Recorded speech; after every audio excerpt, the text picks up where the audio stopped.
అమ్మ మీ పేరేంటి? అసలు ఏం జరిగింది? ఎట్లాంటి వాడు అసలు రాజు? రాజు మంచివాడు అసలు. ఆయన ఎవ్వలతోటి కూడా లొల్లి పెట్టుకునే అన్నయ్య ప్రసక్తే లేదు. అందరితోటి మంచిగా కలిసిమెలిసి ఉండాలనేది ఆయనది. కాకపోతే ఏంటిదంటే ఆయన ఒకరు ఏదన్నా మాట అంటే పడే వ్యక్తి గానే కాదు ఆయనే.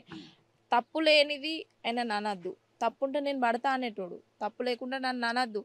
ఆయనకేంటి కోపం అంటే నిజం మాట్లాడాలి. అబద్ధం చెప్తే ఆయనకు నచ్చది. నువ్వు అన్నావు అనంటే అది చెప్పాలి గంతే. అనలేదు అని తప్పించుకునేది. నేనెందుకన్నా? ఈ మాట నేనెందుకన్నా అనేది. ఆ రోజు గొడవ ఆయనకు చీర కొన్నదట. ఈ చీర కట్టుకొనే నువ్వు మీ ఇంటికి పో అని చెప్పిండట. అంటే ఆమె ఉండన్నదట నాకేమద్దు ఈ చీర. నేను కట్టుకోను. నాకు ఈ చీర అద్దు నీ ఇష్టపూర్వకంగానే ఆ చీర కొనుక్కున్నావు.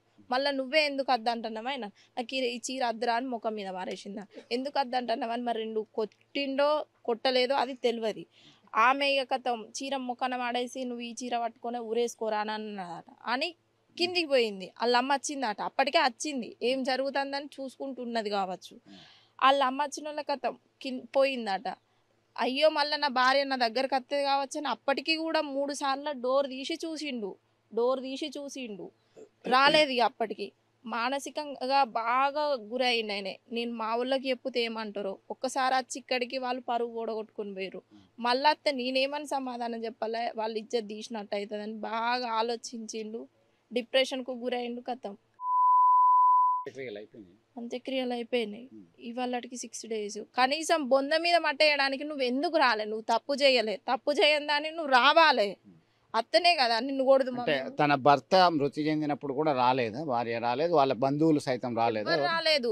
ఒక అనాథ శవం లేక చెట్టు కింద వాడేసిరట ఉస్మానియా హాస్పిటల్లో.